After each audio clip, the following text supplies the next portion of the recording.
The Simple Show explains the blue economy. This is our planet. Of course, we want to preserve it for future generations, and therefore we choose healthy and natural products, organic food, solar energy, and biodegradable soaps. But all these goodies cost more. Whatever is bad for your health and damages the environment is cheap. Whatever is good for your health and saves the environment is expensive. This green economy will be for the happy few. Most of us cannot afford it. Worse, some stuff we thought is great for us and good for nature actually is not good at all. Biosoaps use palm oil from plantations that destroyed the rainforest. Solar energy depends for decades on subsidies, which must be paid with tax money. Bioplastics compete with food. Organic food is shipped around the world, damaging the climate. So it is not only expensive, sometimes it is not smart either. So we have to be more creative to do it better. We must open our eyes to see what we've got. For example, here is our morning coffee. We really only use 0.2% of it. What do we do with the rest? Throw it away? We use it to grow mushrooms, then feed the leftovers to animals. Animals make manure, and bacteria make biogas from that. We thought it was only waste. And now, everyone who knows this can generate food, energy, and jobs. We like that. And there are so many opportunities. Once we see them, it is clear that we can convert poverty into development, scarcity into abundance. If we can make the cake bigger, it is easier to share with everyone. However, many people have good ideas. What we need are people who make it happen. We need these entrepreneurs. Actually, we need a whole generation of entrepreneurs. They do not care how the apple falls down from the tree. Newton figured that out hundreds of years ago. They want to know how the apple got up in the tree in the first place, defying the law of gravity. These innovators think like David, who beat Goliath. Without experience and little money, they change the rules of the game and generate more money for themselves and their community. That makes everybody happy.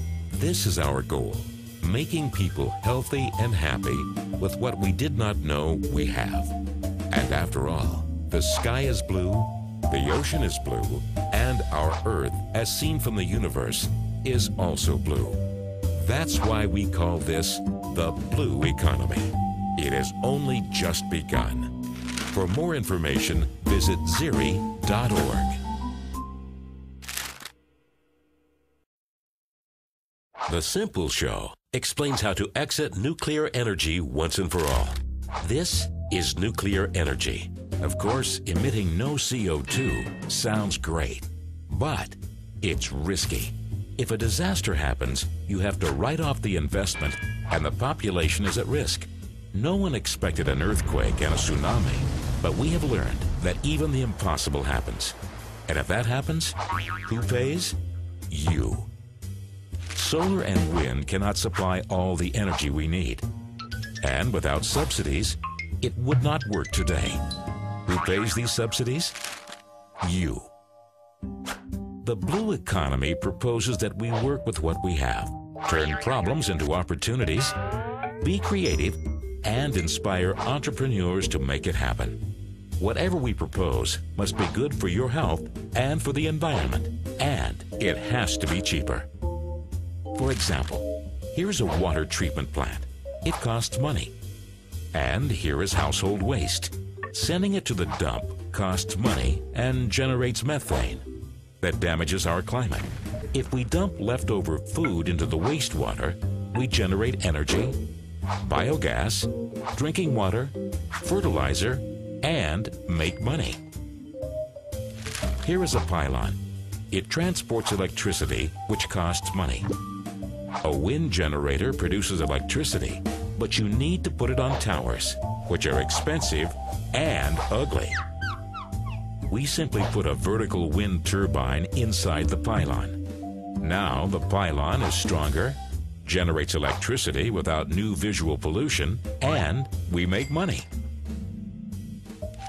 Here is a solar panel. It works on both sides. So if optics concentrate and send the sunshine to the bottom too, we make 4 times more electricity with 3 times less material. The chamber, made from recycled plastic, gets hot. Now, solar also makes heating and hot water all at once and cheap. We place these panels on landfills. So land of no use now gives us energy and makes money. These are not only 3 good ideas, each one has been implemented. And these sources of electricity are cheap. So cheap that it is embarrassing that we kept on wasting taxpayers' money on subsidizing coal, oil, and nuclear for decades. If your country were only to use a small part of its infrastructure, then there will be more than enough renewables to replace all nuclear power, and everything can be made locally, generating jobs. Actually, it's possible to save so much money that there would be enough cash to pay for the closure of nuclear. How? If we sell this renewable and cheap electricity at the same price as before, and we eliminate all subsidies, then we make a lot of money without having to pay more. This cash will build consensus that nuclear has to go, and that makes everyone happy. Think of it. Siri.org